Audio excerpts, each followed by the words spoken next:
अरे आग लगे, ये भी कोई जिंदगी है। सुबह से चिल्लम चिल्ली पुकार सुन के मैं तो तंग आ गई हूँ। अरे वो भी क्या दिन थे जब मैं गांव में रहा करती थी।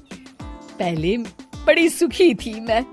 पहले मेरी जिंदगी क्या थी और अब क्या हो गई है। शहर में तो लोग भेड़ बकरी की तरह जीते हैं। जीने का असली मजा तो गांव में है। क्यों, क्या हुआ माँ जी? आज गांव की बहुत याद आ रही है आपको? अरे हाँ बहू, शहर का जीना भी कोई जीना है। लोगों की आधी जिंदगी तो सड़कों के ट्रैफिक में निकल जाती है और यहाँ रखा ही क्या है। एक बात कहूँ, दिल्ली शहर अब पहले जैसा नहीं रहा। क्या माँ, जब देखो गांव के गुणगान गाती रहती हो। ठीक है, इस बार ना बच्चों के कॉलेज की छुट्टियों में हम सब गांव चलेंगे, ठीक है? हाँ, ये ठीक है। फिर कुछ दिनों के बाद सारा परिवार अपने गांव चला जाता है। अरे वाह, कितनी ताजी और साफ हवा है, कितनी शांति है यहाँ। चल बहू, अब बढ़िया सा खाना बना दे, मजे से आंगन में बैठ के खाएंगे। सुशीला गांव का माहौल देख बड़ी खुश होती है। 2 दिन के बाद गांव की कुछ औरतें सुशीला के घर आती हैं। बड़े दिनों के बाद गांव आई है सुशीला। हमें तो लगा कि तू शहर जाके गांव को भूल गई। और बतिया, तेरी बहू कैसी है? जरा मिलवा तो उससे। अरे मेरी बहू तो लाखों में एक है। बड़ी किस्मत वाली हूँ मैं जो मुझे जानकी जैसी बहू मिली है। हमेशा मेरी सेवा में लगी रहती है और आज तक कभी पलटकर जवाब नहीं दिया उसने। सुशीला की बातें सुनकर सभी औरतें हंसने लगती है।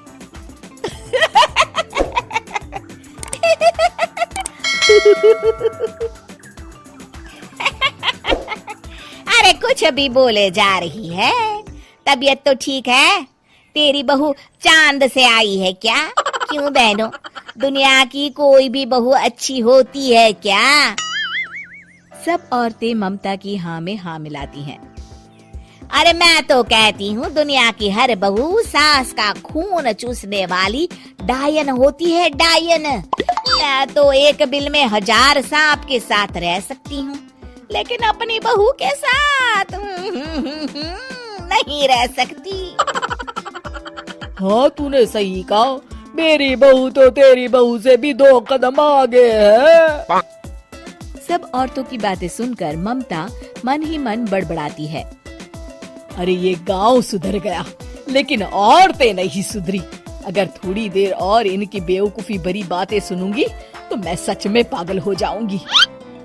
फिर सुशीला उन औरतों को घर से दफा कर देती है और राहत की सांस लेती है। अरे बहू, जरा बाम लाके मेरे सर पर तो लगा दे। उन औरतों की फालतू बातें सुनकर मेरा सर चकरा गया है। इस गांव की औरतों का तो भगवान ही मालिक है। फिर अगले दिन सुशीला की सास उससे कहती है, अरे बहू, तू यहाँ क्या आराम फरमाने आई है? आखिर ये तेरा ससुराल है। चल चल, घर के कामों में हाथ बटा। शहर में कुछ काम धाम तो करती नहीं है। जरा अपने आप को तो देख, कितनी मोटी हो गई है। सारा दिन घर का काम करने के बाद शाम को सुशीला, हाय मेरी कमर, हाय मेरे पैरों ने तो जवाब दे दिया। आज तो मुझसे मक्खी भी न मारी जाएगी। अरे बहू, जरा आकर मेरे हाथ पैर तो दबा दे। जी माँ जी, अभी आती हूँ। तभी सुशीला की सास जानकी को रोकते हुए कहती है, अरे रुक जा बहू, एक दिन काम करके इसको इसकी नानी याद आ गई। हम लोग तो रोज इतना काम करते हैं, कोई जरूरत नहीं इसके हाथ पैर दबाने की। सुबह तक सब ठीक हो जाएगा। सुशीला अपनी सास की बातें सुनकर हैरान रह जाती है। इस तरह धीरे धीरे गांव आने के बाद सुशीला की परेशानी शुरू हो जाती है। फिर एक दिन अरे आज तो मैं कपिल शर्मा देखूंगी क्योंकि आज संडे है। सुशीला जैसे ही टीवी ऑन करती है तभी बिजली कट जाती है। अरे सत्यानाश, इस बिजली को भी अभी जाना था। इतने दिनों से मैं टीवी सीरियल देख नहीं पाई।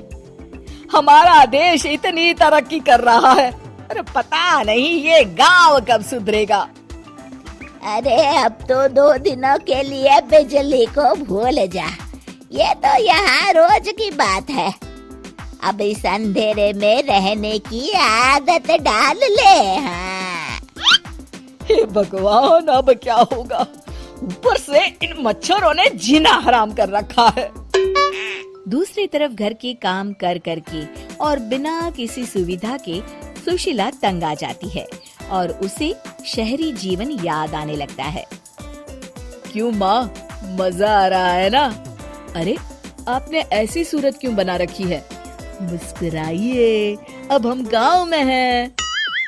मोहन के साथ जानकी भी अपनी सास की खिंचाई करती है। हाँ हाँ माँ जी, आप ही तो यहाँ की बड़ी तारीफ कर रही थी। फिर अभी तो कुछ ही दिन बीते हैं, वैसे भी अब तो आप यहीं रहने वाली है ना? अरे नहीं नहीं बहू, मैं एक दिन और यहाँ रुकी तो मर जाऊंगी। मुझे शहर ले चलो। क्या दिन थे, कितनी सुखी थी मैं वहाँ। ठीक है माँ, हम कल ही वापस शहर चले जाएंगे। इस तरह सुशीला शहर आ जाती है और फिर कभी दोबारा गांव जाने की जिद नहीं करती।